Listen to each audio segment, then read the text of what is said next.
tuntun ládùn gbogbo èèyàn ẹ súnmọ́ bí kájọ gbádùn ètò.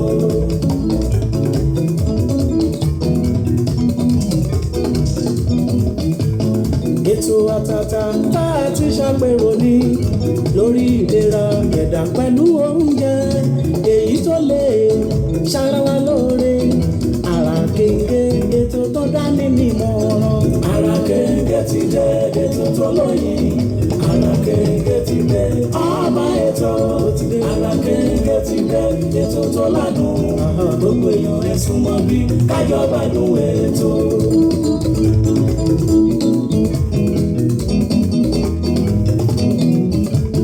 Tẹ́sí ṣòro ti dé àmọ́ṣẹ́dé ọmọ bàbá ọlọ́pàá látàkùn ètò ní gbogbo ọjọ́ Thursday lẹ́tí ń gbọ́ lórí Tẹ́sí ṣòro rédíò and tẹlifíṣọ̀n.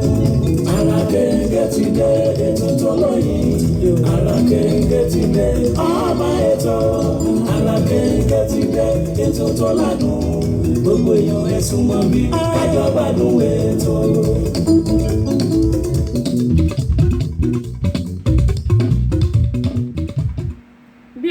bí owó ní sọmajé bí èrè ní ṣe ìnájà ẹ káàárọ̀ ẹ káàsán ẹ kúrọ̀lẹ́ ẹ kú ajálẹ̀ o níbi yòówù tí ẹ ti ń gbọ́ Tẹ́sí Show rédíò and tẹlifíṣàn káàkiri orígun mẹ́rin àgbáńláyé ẹ kúṣẹ́ látòórọ̀ ẹ kú kó lè dá tí gbọ́ ń bá káàkiri nítorí àtẹ̀mí náà lágbára láwùrà bí ẹ yóò dá ọlọ́run yóò fèrè sí iṣẹ́ gbogbo wa pátápátá ní ṣubú dànù láṣẹ Elédùmarè. Abọ́sẹ̀dé lórúkọ tèmi ìyálóde amúlùdùn àti ambassador rédíò amúlùdùn ìyẹgbẹ́ ẹ̀lẹ́kẹ̀ lóye yèyé agbáṣàga ọbọ̀bìnrin olùṣètò yín ọ̀pẹ̀lẹ́ngẹ́ ṣubú làwọn kò fọ́ oṣù gbẹlódó odò fàyà pẹ̀rẹ̀gẹ̀dẹ̀ mọ́lẹ́mí náà ni mo kí n pé kẹ lówó kẹ lọ́lá kẹ níyì kẹ kọ́lé kẹ bímọ lágbára ọlọ́run àmọ̀dúnú gbogbo yín ò ní gbẹ o etí tẹ fi ń gbọ́ mi etí náà kò ní di láṣẹ Elédùmarè kò ní di ń tẹ́ mọ́ náwó lé lórí ìbà ọlọ́run ọba ìbà gbogbo èèyàn pátápátá.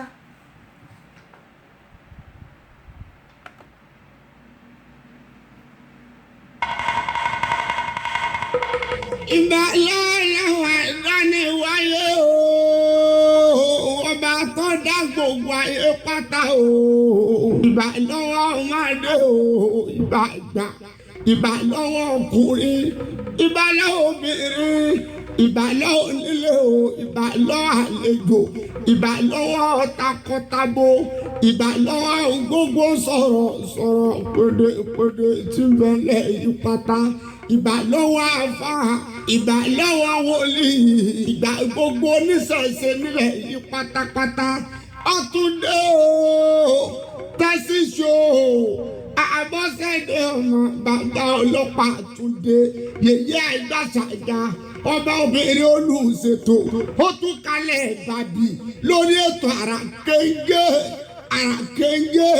àràkéńgé o lórí Tẹ́sí Show rédíò and tẹlifíṣàn gbogbo yín pátá ẹ dákun ẹ bí afarabalẹ̀ kájọ jẹ ìgbádùn ètò Tẹ́sí Show Abọ́sẹ̀dé ọmọ bàbá ọlọ́pàá yèyé àgbàtà ìyá ọba obìnrin olùṣètò ọlọ́run ó yọ máa yọ ọ́ ṣe. àmín àṣẹ ń tẹ̀dùmarè. lákọ̀ọ́kọ́ ẹ jẹ́ kí n kọ́ dúpẹ́ lọ́wọ́ àwọn olórí wa nílùú Nàìjíríà pàápàá jùlọ àwọn lọ́balọ́ba tí wọ́n ti ń gbé ìgbésẹ̀ láti wá nǹkan ṣe sí ọ̀rọ̀ ajínigbé tó ti wá rampart yẹn ní pé tó ti pọ̀ jù nílùú Nàìjíríà báyìí àdúpẹ́ lọ́wọ́ lọ bákan náà ni mò ń dúpẹ́ lọ́wọ́ àwọn ọlọ́pàá pàápàá jùlọ àwọn ọlọ́pàá ìpínlẹ̀ Ọ̀yọ́ àwọn ti Abẹ́òkúta náà gbogbo wọn náà ti ń gbìyànjú pé rárá eléyìí kò gbọdọ̀ ṣẹlẹ̀ àti àwọn tó jẹ́ ọ̀tọ̀kùlúùlú mo wá gbàládùra pé Ọlọ́run yóò fún wọn ṣe nítorí pé àwọn Fúlàní tá à ń sọ yìí wọn ò gbọdọ̀ wá gba ilẹ̀ wa mọ́ wa lọ́wọ́ Yorùbá bá a ṣe ní ẹnu tó láwùjọ tá a tún ní àwọn nǹkan ìṣẹ̀ǹbáyé bí oògùn bí nǹkan irú àwọn nǹkan tó yẹ ká máa lò lásìkò tá a wà yìí rèé nítorí pé wọ́n ní tọ́mọ bá gbọ́gbọ́n kúkú ńkọ́ ìyá rẹ̀ àti bàbá rẹ̀ náà wọ́n ó gbọ́ngbọ́n sínsìn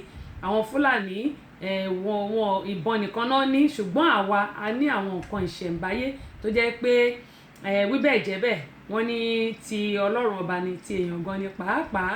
Gẹ́gẹ́ bí mo ṣe máa ń sọ pé Yorùbá a ní oríṣiríṣi nǹkan tí a lè lò ní ti ìbílẹ̀, ṣùgbọ́n mo mọ̀ pé lágbára Ọlọ́run yóò bá wa dáwọ́ ibi dúró nílùú Nàìjíríà, pàápàá jùlọ àwọn tó bá ń travel ní ọ̀nà Èkìtì, gbogbo àwọn tó bá ń lọ sọ́nà Ọ̀ṣun, Èkìtì, gbogbo a gbọ́dọ̀ ṣọ́ra. Ọlọ́run Olódùmarè yóò mọ̀ fi ìṣọ́ ẹ̀ ṣọ́ gbogbo wa o. Ọlọ́run máa fi ìṣọ́ ẹ̀ ṣọ́ gbogbo wa láṣẹ Elédùmarè. Àní ṣìrìn o, àní jáde lékúlọ̀, àní jáde lárùn lọ́wọ́, àní ṣe kòńgẹ́ bíbí, òní ṣe kòńgẹ́ wa. A dúpẹ́ lọ́wọ́ àwọn tí wọ́n ti darapọ̀ mọ́ lórí ètò lónìí. Kúnlé morí ohun tí ẹ tẹ̀ wọ́n ní ẹ káàbọ̀ sórí ètò tòní. Ọlọ́run yóò máa gbọ́ àdúrà tí yan ẹni sì sọ àmì Jésù, àmì Aláhùmá àmì. Bákan náà ni mo dúpẹ́ lọ́wọ́ aṣáájú ti di méjì báyìí. A dúpẹ́ ẹ káàbọ̀ sí orí ìkànnì yìí. Mẹ́rin la ní lórí ètò ṣùgbọ́n ó di méjì báyìí. Prince Lawal Saheed, a dúpẹ́ pọ̀ lọ́wọ́ yẹn, ẹ káàbọ̀ sórí ìkànnì yìí. Oyèlẹ́yẹ Ọlámilékan, a dúpẹ́ lọ́wọ́ yín náà. Pamílẹ́rìn, ẹ káàbọ̀ sórí ìkànnì. Francisca Oyèwọlé, bó o ní ṣàlàfíà ni. Azeez Sọ́lé Olúgbilé láti Ìsẹ́yìn, ẹ káàbọ̀ sórí ìkànnì yìí, a dúpẹ́ pọ̀ lọ́wọ́ yín. Bákan náà Tòkunbọ̀wálé Ọlámídé Akínlọsótù, ẹ káàbọ̀ mà sórí ìkànnì Aláràgbà Ẹ̀dá, a dúpẹ́ lọ́wọ́ yín o. Ọpẹ́yẹmí Oyèlẹ́yẹ agbẹnusọ ọ̀dọ́, ẹ káàbọ̀ sórí ìkànnì yìí, àdúpẹ́ pé òkun o. Francisca, hello, good afternoon, how you doing too? Good afternoon, welcome on board. Emmanuel Ọlátúndé Ògúnró, àdúpẹ́ lọ́wọ́ yín o. Meganel láti South Africa, àdúpẹ́ o. Ẹ bá mi share àwọn fídíò yìí. Azeez, ẹ̀yin náà ẹ káàbọ̀ sórí ìkànnì. Wọ́n ní Sister Tessie, mo ti wà níkàlẹ̀ ẹ̀ dárúkọ mi. Gámo yẹn máa ń sọ pé ẹ̀yin tí mi bá ti dárúkọ yẹn má bínú, ó ṣeéṣe bóyá mi ò tí ì rí tàbí pé ojú mi sáré fò ni, ẹ má bínú. Ìmí dẹ̀ máa ń sáré lọ sókè tó pé mi ò kí ń rí. Azeez, ọ̀dà ẹ káàbọ̀ sórí ìkànnì. Lọ́lá, ẹ káàbọ̀ sórí ìkànnì. Abọ́sẹ̀dé ti di méjì, èwo lẹ̀ rú ń bà, ẹnu lèmi ní bíi ti àjàkàrà. Dúpẹ́ pọ̀ ní ọwọ́ yín. Moses Babatunde Owólabí, adúpẹ́ lọ́wọ́ yín. Emmanuel, mo ti kí ẹ̀yin. Àbàkẹ́ Kẹ́hìndé ẹ̀rí ọjọ́ kọ́nà, ẹ káàbọ̀ sórí ìkànnì yìí, àdúpẹ́ pé òkun bó o ní. Gbogbo àtọ́jú ọ̀rọ̀ ní àti wá ń bìbà yìí, òjò àtura ló máa jẹ́ láṣẹ Elédùmarè. Àmọ́ bóyá òjò yìí bóyá ó ti dé Washington DC, ṣùgbọ́n lọ́dọ̀ wa ń bí ó ti ń kù lálá lùlùlù lálálálá. Lágbára Ọlọ́run kò ní gbòdì lára wa láṣẹ Elédùmarè. Yóò dáa. Láyé bá ní wọn wò, èmi àjájá tó ń dárúdó àyè mi ò, òun sálẹ̀ mi wò. Nínú bébí tẹ̀mọ́tà dúró mi, òun sálẹ̀ wà wò. Ọba ti jòjè kárí ayé o, òun sálẹ̀ wà wò. Látòrí àtọkùnrin wa, ọmọ ọlọ́pàá, akọ́sẹ̀dé òṣèlú wa ni. Yẹ̀yà gbàṣàgà ọba obìnrin wo tó ṣètò gbogbo tẹ̀sí pátápátá. Ìyálóde abúlùdù ẹsẹ̀ Ayọ̀ká ambassadọ̀ o, abúlùdù wọ́ọ̀dù àì. Òní ẹ máa wò ní ẹ máa gbọ́ o, tẹ́lifíṣọ̀ òní ẹ máa gbọ́ o, òní kẹ máa wò ní ẹ máa gbọ́. Ẹ wo òun kọ́ ní lédè dáadáa o, òun gbàṣà Yorùbá lárugẹ alájíwèdè àròjọ. Òun gbọ́gbọ́ sábẹ́ mi wò ní bẹ́ẹ̀ni, ìwọ máa ń kọ́ jáde sọ̀tà lójoojúmọ́. Òní kẹ máa wò dájà ní àbọ̀ bẹ́ẹ̀ o, òní kẹ máa gbọ́ dájú fàtí àbọ̀ bẹ́ẹ̀ o. Ẹ ti sóre dùn àti fi àṣà Yorùbá tiwantiwa. Ọmọ tẹ́sí sòrò òun sáré lọ́wọ́. Tẹ́sí sò rédíò àti ìwọ̀n sáré wà. A dúpẹ́ lọ́wọ́ àwọn tí wọ́n tún ti darapọ̀ mọ́ wa. Iná yẹn ń ṣe bákan gẹ́gẹ́ mo sọ pé storm ó ń ṣẹlẹ̀ lọ́dọ̀ wa báyẹn ní pé àrá ń sán, òjò yẹn dẹ̀ kù lálálálá níta, ṣùgbọ́n bó tilẹ̀ wù kó ṣe rí, lágbára Ọlọ́run kò ní gbòdì lára wa o, kò ní gbòdì lára wa láṣẹ Elédùmarè.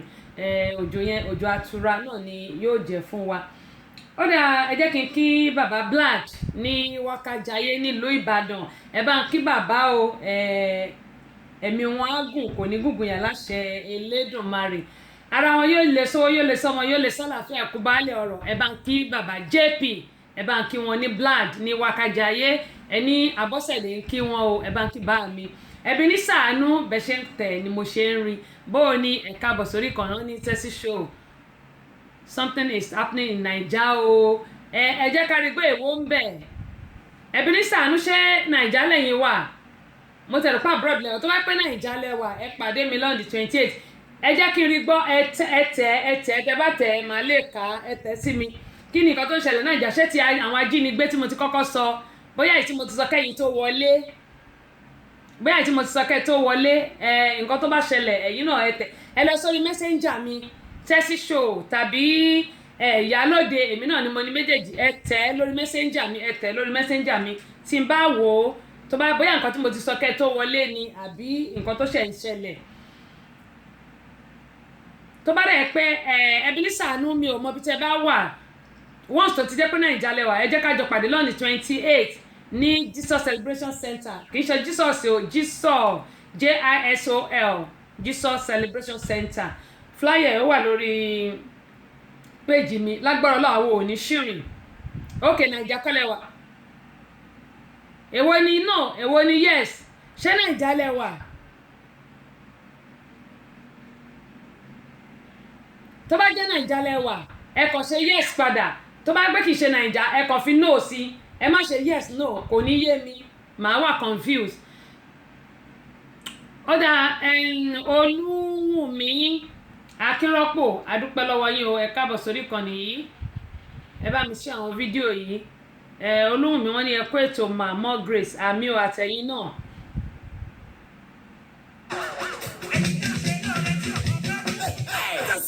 Abọ́sẹ̀dé ọmọ bàbá ọlọ́pàá. Ọ̀kan lára àwọn ìràwọ̀ olókìkí tó ti pàṣẹ Alhaji Ismail Ọláníyan. Dókítà Ayọ̀ Lédìdé olùdarí Tessy Show rédíò and tẹlifíṣàn tó fi ìlú Amẹ́ríkà sí ibùgbé. Wọ́n máa ṣe àkójáde VCD mẹ́ta àti audio CD kan. Pẹ̀lú ìfàmìẹ̀yẹ dáwọn ọmọ Nàìjíríà tó ti ṣe gúdúgúdú méje tó ti yàyà mẹ́fà lọ́la. Ilẹ̀ yìí àti lókè òkun. Ọjọ́ Sunday 28 oṣù July 2019 tàwa yìí ni o. Aago méjìlá ọ̀sán lè tún gbogbo máa bẹ̀rẹ̀. Síbi àbẹ̀kẹ́kẹ́ ìdè láti Amẹ́ríkà. Olóyè Nọ́fìrì Tìjàní àti Amẹ́ríkà. Ìgbẹ́rì Fàṣàkí Pàṣọ Jésù láti London. Alhaji Chief Abdulrasheed Ọláwọlé. Ọmọ òkú ọ̀run. Bàbá Alájẹ ìpínlẹ̀ Ọ̀yọ́. Àtàwọn èèyàn pàtàkì mi. Alága ọkùnrin ọjọ́ náà ni. Alàgbà Festus Adédèjì. Nígbà tí Alhaji Asifawu Adélé. Ó ṣe Ọlọ́run máa jẹ́ alága obìnrin. Àlejò pàtàkì ní kalẹ̀ lọ́jọ́ náà ni. Evangelist Dr. Ọláyínká Joel Ayéfẹ́lẹ́ mọ́ ẹ̀. Ọjọ́ Sunday 28 oṣù July 2019 tàwa yìí ni o. Jesus Celebration Center. Tó wà ládùúgbò Honors Petrol Station. Àdìgbà yìí ní Ìbàdàn Ifẹ̀ Express Road Ìbàdàn ló ti máa wáyé o. Gbogbo wa la máa lọ́jọ́ ẹ̀yẹ o. Ẹ ṣàyẹ̀.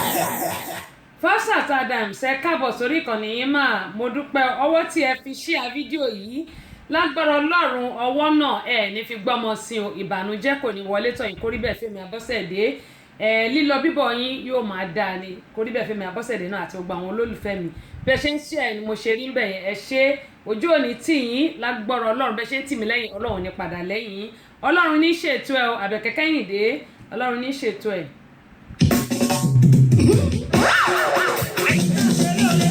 Tessy Show. Abọ́sẹ̀dé ọmọ bàbá ọlọ́pàá. Ọ̀kan lára àwọn ìràwọ̀ olókìkí tó ti pàṣẹ Alhaji Ismail Ọláníyan. Dókítà Ayọ̀ Lédìdé olùdarí Tessy Show rédíò and tẹlifíṣàn tó fi ìlú Amẹ́ríkà sí ibùgbé. Wọ́n máa ṣe àkójáde VCD mẹ́ta àti audio CD kan. Pẹ̀lú ìfàmìẹ̀yẹ dáwọn ọmọ Nàìjíríà tó ti ṣe gúdúgúdú méje tó ti yàyà mẹ́fà lọ́la. Ilẹ̀ yìí àti lókè òkun. Ọjọ́ Sunday 28 oṣù July 2019 tàwa yìí ni o. Aago méjìlá ọ̀sán lè tún gbogbo máa bẹ̀rẹ̀. Síbi àbẹ̀kẹ́kẹ́ ìdè láti Amẹ́ríkà. Olóyè Nọ́fìrì Tìjàní àti Amẹ́ríkà. Ìgbẹ́rì Fàṣàkí Pàṣọ Jésù láti London. Alhaji Chief Abdulrasheed Ọláwọlé. Ọmọ òkú ọ̀run. Bàbá Alájẹ ìpínlẹ̀ Ọ̀yọ́. Àtàwọn èèyàn pàtàkì mi. Alága ọkùnrin ọjọ́ náà ni. Alàgbà Festus Adédèjì. Nígbà tí Alhaji Asifawu Adélé. Ó ṣe Ọlọ́run máa jẹ́ alága obìnrin. Àlejò pàtàkì ní kalẹ̀ lọ́jọ́ náà ni. Evangelist Dr. Ọláyínká Joel Ayéfẹ́lẹ́ mọ́ ẹ̀. Ọjọ́ Sunday 28 oṣù July 2019 tàwa yìí ni o. Jesus Celebration Center. Tó wà ládùúgbò Honors Petrol Station. Àdìgbà yìí ní Ìbàdàn Ifẹ̀ Express Road Ìbàdàn ló ti máa wáyé o. Gbogbo wa la máa lọ́jọ́ ẹ̀yẹ o. Ẹ ṣàyẹ̀.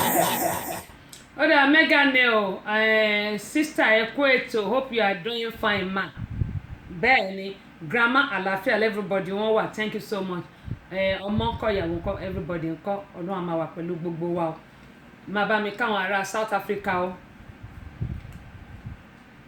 Ọláwùnmí Akínrọ́pò wọ́n ní always cute ẹ ṣé wọ́n ní haya yuma àmì o àtẹ̀yìn náà bẹ́ẹ̀ ṣe ń gbà ládùúrà fún mi kó máa rí bẹ́ẹ̀ fẹ́yìn náà òkè ní gbogbo òjò máa lọ ní jábọ́ láṣẹ Elédùmarè.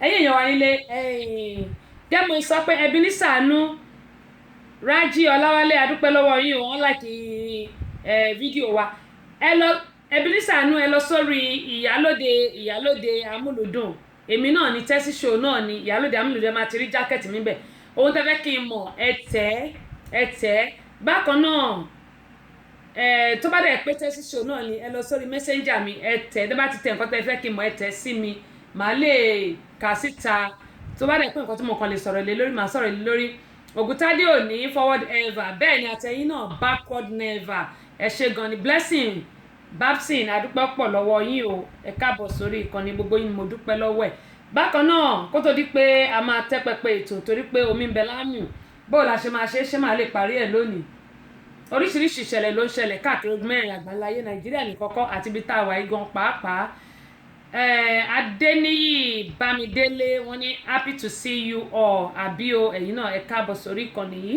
gbogbo ẹ̀yin tẹ́ ń fi àdúrà ràn mí lọ́wọ́ Ọlọ́run ní padà lẹ́yìn yín o ẹ bá mi share àwọn fídíò yìí. ó dáa ń bọ̀ o.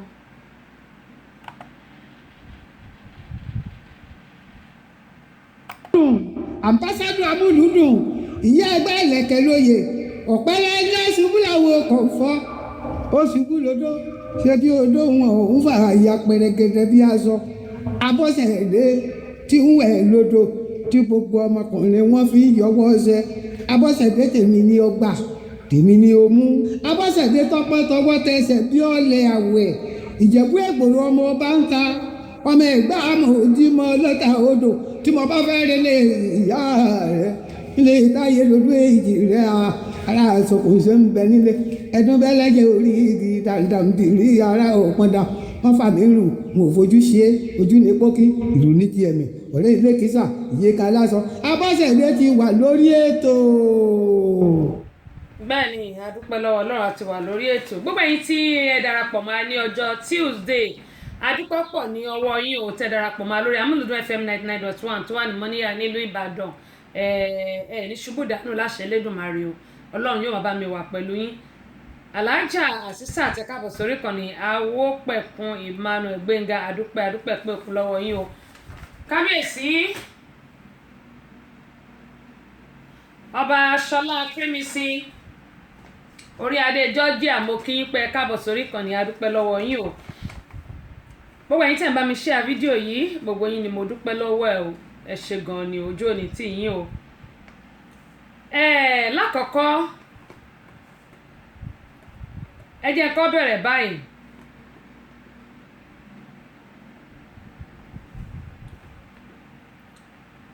mo sọ̀rọ̀ kan nípa Kílìṣí that was Gabi Babapupa ẹ káàbọ̀ sórí kan ní Gabi Adéladùn ẹ káàbọ̀ sórí kan ní láti HM2 mo sọ̀rọ̀ nípa Kílìṣí sometimes ago tí mo ní ìyẹn ìgbà tí mo Ọlọ́run ní ṣètò ẹ̀sà ẹ káàbọ̀ sà ìgbà tí mo sọ̀rọ̀ nígbà yẹn ó rẹ̀ pé eṣinṣin ló ń kun kinní yẹn ń gbà yẹn ṣùgbọ́n eléyìí gẹ́gẹ́ mo máa ń sọ mo bèrè nígbà kan pé ṣé àwọn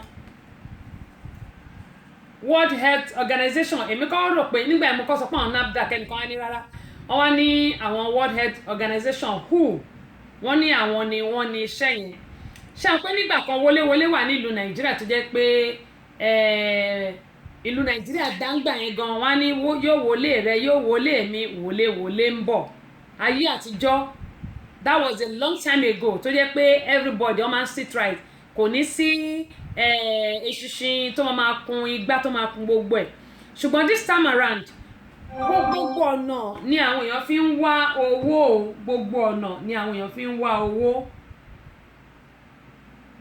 èmi ò dẹ̀ mọ̀ bí a ṣe fẹ́ sọ̀rọ̀ Nàìjíríà ìwà sí nítorí pé a ti gbàgbé pé ẹni tó bá ta ọjà èèpẹ̀ òun náà yóò gbowó òkúta whatever you do ẹ jẹ́ ti sọ pé is a proverb that whatever you do you will reap it wọ́n ní òbírí láyé àtòrìdẹ̀tún láyé tó bá lọ síwájú á tún lọ sẹ́yìn ni what goes around will surely comes around. ṣùgbọ́n ọ̀pọ̀lọpọ̀ àwọn èèyàn wa nítorí pé wọ́n fẹ́ lówó wọ́n fẹ́ lọ́lá wọ́n fẹ́ ní oríṣiríṣi nǹkan pàápàá jùlọ àwa tá wà nílùú Nàìjíríà àwọn young guys tí wọ́n jẹ́ ọ̀dọ́ mo máa mú àwọn ọ̀dọ́ kan tí wọ́n tún ṣe mú wá máa fi wọn wá ìyẹn fídíò ni máa fi wọn wá fídíò ni máa fi wọn wá. gẹ́gùn máa ń sọ pé gbogbo ọ̀nà ni àwọn èèyàn fi ń wá owó pàápàá jùlọ nílùú Nàìjíríà ẹlòmíì ò fẹ́ fi ọwọ́ báyìí kò fẹ́ fi ṣiṣẹ́ kò dẹ̀ sí bó ṣe fẹ́ tajà èèpẹ̀ tó ní gbowó òkúta. gẹ́gùn máa ń sọ wípé ọ̀pọ̀lọpọ̀ wa la máa ń ròyìn pé bí mi ò bá lówó kí ayé mọ̀ mí àti ìjẹ́ nǹkan kan àti wá gbàgbé pé bá a ti wáyé páàrí òun là á rí. I always say this ìwọ tó máa ní làárọ̀ ò bá àsáré kó forí dólẹ̀ ò lè ní tó máa ní làárọ̀ kó lè dọ̀sán wà á ní làárọ̀ yẹn ṣùgbọ́n tó máa ní lọ́sàn kó forí dólẹ̀ kó sáré síbí kó sáré sọ̀hún kí o máa lọ ọ̀dọ̀ bàbá mi ó mi ṣàṣegùn kó máa lọ sùn ṣọ́ọ̀ṣì kó máa lọ sùn ní mọ́sálásí kó máa lọ báwọn àfà ó lè ní bó bá tiẹ̀ ní kò lè tọ́jọ́ ṣùgbọ́n ọtí ọlọ́mọ sọ pé ó máa ní lálẹ́ tó bá sáré látàárọ̀ kó o sáré lọ́sàn ó lè ní bó bá dẹ̀ náà kò lè tọ́jú kí ló tí àwa gbà fọlọ́run ká gbà pé kádàrá láwùrà wákàkádìrì bá ti wáyé páàrí láàrin ó ń bèmí náà wí kẹ́ mo máa ń sọ ó ń bèmí náà wí ká gbà pé ilé ayé yìí ṣe mọ̀ pé ọ̀gá mi sọ̀rọ̀ kan níjọ́ Monday wọ́n ní jẹ́ ọ̀rọ̀ tó sọ yẹn ẹ jẹ́ kí mo bá máa rántí wọ́n ní tí ká ní Ọlọ́run ti fi wọ̀n wá pé ìgbà báyìí ni a máa lówó wọ́n ní àní ṣiṣẹ́ mo ti wá gbàgbé táìtù tí wọ́n pè mo ti gbàgbé táìtù yẹn mo ti gbàgbé táìtù torí mo gbọ́ níjọ́ Monday ṣé àwọn pé ká ní Ọlọ́run ti sọ pé ọ̀la ni èmi Abọ́sẹ̀dé máa ló wà láì máa ná ẹsẹ̀ mi báyìí máa ná gbára mi máa wá pe àwọn ọmọ bóyá máa wá àwọn ọmọ ṣẹ́bí mélòó kan máa ní ẹ máa bá mi màsáàjì ẹsẹ̀ mi ẹ máa bá mi màsáàjì bàdí mi gbogbo ara mi joint mi ẹ máa bá mi màsáàjì ìyìn ní ṣiṣẹ́ mọ́ ìmọ̀ sùn ìmọ̀ jí ni ṣùgbọ́n nítorí pé Ọlọ́run ju ẹ̀dá lọ ọjọ́ àti làwa kò fi wọ̀n wá kò fi ọjọ́ àti làwa wọ̀n wá ìdí nìyí tó fi sọ pé a gbọ́dọ̀ máa ṣiṣẹ́ pé nínú ògùn wa ó wà ní Bíbélì wípé nínú ògùn wa láti mọ ọ jẹ. Awopẹ̀kun Emmanuel wọ́n ní happy to listen to your message tonight God bless you more and more ma àmì ò àtẹ̀yìn náà ọbẹ̀ ṣe gbà fún mi kórí bẹ̀ fẹ́ yìí náà gẹ́mọ̀ yín sọ wípé ká ní Ọlọ́run ti fi ọ̀nà àti làwa ọjọ́ àti làwa gangan ó ti fọ̀nà wọ̀n wá o kìkì pé kákan máa gbàdúrà tí iṣẹ́ ta bá ń ṣe ní pé kí Ọlọ́run kó fi èrè sí iṣẹ́ ta bá ń ṣe ṣẹ́ẹ̀rí ká máa ṣẹ́ bí erin ká máa jẹ ẹ̀jẹ̀ ìlírí ìyẹn òun ṣe ara ẹ̀ ṣùgbọ́n ta bá ṣẹ́ bí erin náà tí àtún tọ́jú ara wa máa ṣọ̀kan fún wa mo máa ṣọ̀kan fún wa tàbí àtọ́jú ara wa lágbára Ọlọ́run mi Abọ́sẹ̀dé mi ò ń ṣẹ́jẹ fáyé o ẹ̀yin náà ní ṣẹ́jẹ fẹ́ni ẹlẹ́ni àtẹ̀mí náà gbogbo apátátá ní ṣẹ́jẹ fẹ́ni ẹlẹ́ni àwọn tó bá ṣẹ́ wa náà láàjẹ́ ṣùgbọ́n ẹ ká ṣiṣẹ́ tó dáa o torí pé ẹlòmíì tó bá ní òun ló máa jẹ sí ọwọ́ ẹ̀ ẹlòmíì lè ṣàmì torí pé ṣẹ́ ọwọ́ ò dáa ni bíi kó pààyàn kó bá tèèyàn jẹ́ kó bá yí ọmọ ọlọ́mọ jẹ́ kò ní lè ṣàmì ṣùgbọ́n èmi Abọ́sẹ̀dé gbogbo ṣọwọ́ tèmi ní ìjẹ́ pátápátá torí mi ò bá tèèyàn jẹ́ mi ìsanwó kó má dà fún ọmọ ẹgbẹ́ mi káyé ọmọ ẹgbẹ́ mi lè dá ni mò ń ṣe bí mo dẹ̀ ṣe ń ṣe bẹ́ẹ̀ mo mọ̀ pé bí wọ́n ti ẹ̀ gbàdúrà ẹlẹ́dàá wọn yóò máa súre fèmí náà Tósìn Òtúkọ̀yà Àríṣekọ́lá adúpẹ́ lọ́wọ́ yín o ẹ káàbọ̀ sórí ìkànnì bákan náà Ìdòwú ọ̀rọ̀ ẹ káàbọ̀ sórí ìkànnì Olórí Ọmọníyì ẹ káàbọ̀ sórí ìkànnì yìí mo ti kí kábíyèsí kẹ́ tó wọlé mo sọ̀rọ̀ nípa kílìṣí tí mò ń sọ̀rọ̀ nípa ẹ̀ yìí ẹ jẹ́ ń wo fídíò ẹ̀ torí pé ẹ mọ̀ pé wọ́n ní òyìnbó sọ̀rọ̀ ó pòwe ó ní forest candle bá a bá ti sọ̀rọ̀ a ní láti gbé fídíò sí káwọn èèyàn wá lè rí bó tẹ̀ ti lè jẹ́ pé mo máa fi sí orí ẹ jẹ́ ń wo kí n rí o bó tẹ̀ ti lè jẹ́ pé máa fi sórí ayélujára mi ṣùgbọ́n mo kọ́ fẹ́ sọ̀rọ̀ lórí ẹ̀ náà kí n tó fi sórí ayélujára mi mo ló wà o. àwọn tá a bá ń jẹ kílìṣì tí mò ń sọ yìí we have to be very very careful nítorí pé kílìṣì tá à ń jẹ yìí mo dẹ̀ tọ́jú ẹ̀ sórí kíní tí mo ní mi ò fẹ́ mix ẹ̀ o kí n lè sọ fún àwọn èèyàn wa ṣe rí kílìṣì tá à ń jẹ yìí òkè òun ní. Good morning, everyone. Good morning, Kọ́lá. We thank God for this new weekend. Mo fẹ́ yí voice ẹ̀ lọ́lẹ̀ ní o. Ẹ má jẹ́ yí voice ẹ̀ lọ́lẹ̀ kẹ́ ẹ lè gbọ́. Somebody some months ago posted this kind of thing. Buying kilishi and putting it in hot water. Ẹ jẹ́ àwọn láti bẹ̀rẹ̀. Discovered it is not meat. Okay. So this morning, I have this kilishi, very big one, brought from a friend who traveled to Abuja.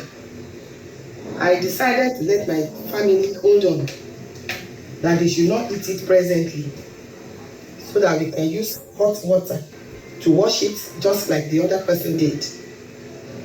Nígbà tá a fomi gbóná fọ̀ tán, nǹkan tó jáde inú ẹ̀ lélẹ̀, a dẹ̀ fà. It's not cutting. It cannot be cut. So I don't know how somebody can consume this. Ohun tí woman yìí sọ it cannot be cut tó ń sọ èèbó náà sọ wọ́n sọ Yorùbá náà òun ní pé rọ́bà ni kílìṣì tí wọ́n rà láti Àbújá náà ti rà á o ṣe àpò kò sí ní ọ̀dọ̀ wa nígbà kò sí l'Amẹ́ríkà ó máa wà ní London torí London ò jìnnà sí Nàìjíríà 5 hours ní 6 hours ni wọ́n pè so travelling here is 5 hours now not 6 hours anymore it's 5 hours. Woman yìí Àbújá ló ti rán wọn òun ò sí ní Nàìjíríà kan náà wà o Nàìjíríà kan náà ń gbé wọn ní kẹ́nìkan bá wọn rà bọ̀ ni ṣùgbọ́n ohun tí mo fẹ́ kí a mọ̀ ni pé màá sì ṣó gbogbo ẹ̀ fún wa nínú gbogbo nǹkan tá a bá ń jẹ ẹ jẹ́ kí a máa ṣọ́ra yálà bóyá ká kọ́ fọ́nù wo ni torí pé ìfun wa tá à ń pè ní intestine kò lè digest ẹ̀ yẹn ni pé kò lè lọ́ nílùú Nàìjíríà ṣé mo pé ní ìlú òyìnbó ń bì ó lójú àwọn nǹkan tí wọ́n lè kó wọlé ṣùgbọ́n nílùú Nàìjíríà torí pé wọ́n máa ń gba àbẹ̀tẹ́lẹ̀ tá à ń pè ní bribe I can boldly say it kò jẹ́ kí àwọn tí wọ́n ń yẹ oúnjẹ wa wò nílùú Nàìjíríà tí wọ́n ń kókòkókò wọlé kò jẹ́ kí wọ́n lè máa yẹ̀ wò tó bá ti gba àbẹ̀tẹ́lẹ̀ gbogbo oúnjẹ tó bá fẹ́ kó wọlé báyìí wọ́n ti gbà pé kó máa kó wọlé wọn kì í yẹ̀ wò mọ́ ẹ wo òyìnbó kan tó kúrò lọ́dọ̀ wa níbi tó lọ sílùú Nàìjíríà ó lọ sí ọ̀dọ̀ àwọn custom officers Uncle Benz tí wọ́n náà gbé wọlé sílùú Nàìjíríà òyìnbó yìí ní ara àwọn tó wà lọ́dọ̀ wa ń bì báyìí ni ṣàmùpọ̀ àwọn kan wà tó máa ń ṣe tọ̀ ó wá lọ sílùú Nàìjíríà ṣẹ̀dẹ̀pọ̀ máa gbà wọ́n láàyè Babalọ́lá Sunday Babalọ́lá láti Texas ẹkùjọ́ méjì jọ́ mẹ́ta kan tó sì Òtúkọ̀yà mo ti kí yín kẹ́ tó wọlé Àríṣekọ́lá wọn ní ẹ̀kú ètò Ọlọ́run ní ṣètò ẹ̀ bẹ́ẹ̀ ṣe tí láìkẹ́ tí mo ṣe rí ni mo ti kí yín. BJ welcome on board. I'm not sure if you understand Yoruba. I really appreciate you for joining me. Gẹ́gẹ́ mo yẹn sọ lọ pé òyìnbó yìí ó wá lọ sí ọ̀dọ̀ custom officer ló wo rice yẹn ṣẹ̀dẹ̀ mọ́ pé a ní Uncle Benz ní Amẹ́ríkà ń bí wọ́n mọ òórùn rice wa wọ́n mọ òórùn Uncle Benz wọ́n mọ ẹ̀yin náà kú ayé gbogbo ara jọ ń jẹ ayé àjẹpẹ́ Sunday Babalọ́lá bàbá Yorùbá àjẹpẹ́ bí mo yẹn sọ lọ arákùnrin yìí nígbà tó gbóòórùn rice yìí ó láti máa sọ fún custom officer yẹn pé fake rice ni rice yẹn pé kì í ṣe real Uncle Benz ẹ wá wò nígbà tí òyìnbó tó kúrò lọ́dọ̀ tiwa l'Amẹ́ríkà ń bí tó lọ sílùú Nàìjíríà tó wá lọ sọ́dọ̀ àwọn custom officer tó dẹ̀ wá rí pé rice tí àwọn èèyàn kó wọlé rice tí mò ń sọ yìí ó lé ní 50 bag of rice tí wọ́n kó wọlé tí kìí ṣe ìrẹsì gidi tó jẹ́ pé pílásítìkì wọ́n wá mú ẹ̀yìn Uncle Benz díẹ̀ wọ́n wá rún mọ́ wọ́n pọ̀ Uncle Benz díẹ̀ mọ́ ìtókù wá jẹ́ plastic rice ó jẹ́ plastic wọ́n wá pè ní Uncle Benz ṣẹ́ẹ̀dẹ̀ mọ̀ pé kò sí bó ṣe fẹ́ rí àwọn òyìnbó yìí wọ́n mọ òórùn dáadáa báà náà ṣe mọ òórùn. Well, èmi ń gbà yẹn mo dúpẹ́ lọ́wọ́ àwọn custom officer tí wọ́n ṣiṣẹ́ nítorí wọ́n ṣiṣẹ́ wọn dáadáa ń gbà yẹn. Wọ́n gba àwọn ráìsì yìí, wọ́n gba àwọn ìrẹsì yìí sílẹ̀. Ṣùgbọ́n ṣé kìí ṣe pé wọ́n tún máa wá tún tà á tó bá yá, ṣé àwọn custom officer yìí gan wà tún ní tà á tó bá yá? Nǹkan tí mi ò mọ̀ nìyẹn, torí pé gbàtọ́ bá ti gbà á ṣe lè kó lọ díìgì ilẹ̀ báyìí kí wọ́n da gbogbo ẹ̀ sí, tàbí kán dà sínú omi kán dẹ̀ dànù, torí mọ̀ pé tó má dà sínú omi bíi dúrọ́ọ̀mù 10 tán dẹ̀ dànù kò sí babalẹ́ni tó lè kó tó lè lọ tà á. Ṣùgbọ́n báwo la ṣe lè sọ pé àwọn custom officer yìí náà wọn ò ní tà síta? That's what I don't know. Ẹ wá máa gbọ́ eléyìí lọ. And digest in the system. So, for you to actually see, I want to cut another one from this big one and put hot water Owó yín tẹ́ wà lórí so Instagram that you adúpẹ́ o. can know that saying is believing. This is the kilishi. I want to cut. The knife has to be very sharp before we can cut it. Nígbà kì í So ṣe I'm original. cutting part of this big one now. As you can see, I'm putting it inside the container and I'm going to bring hot water. I'm going to pour hot water on it now and see how it goes. The hot water has been added and I'm going to stir it. Ẹ̀yin èèyàn wa ilé máa gbọ́ ohun arábìnrin bó tẹ̀ sí lè jẹ́ pé and see if the meat is going to ọ̀nà mẹ́ta become ni mo gbé soft sí. and edible.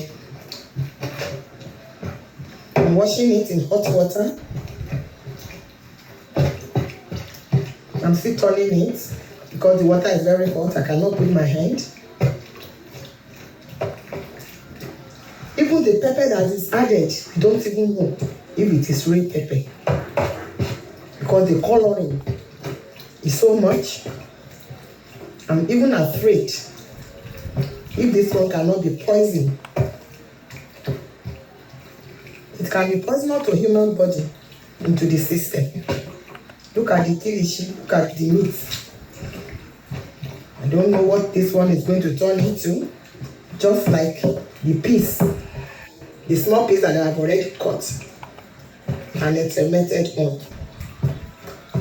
Everyone has to be very, very conscious of his or her consumption. Whatever that is brought to us, we should be careful before we eat it. I'm still washing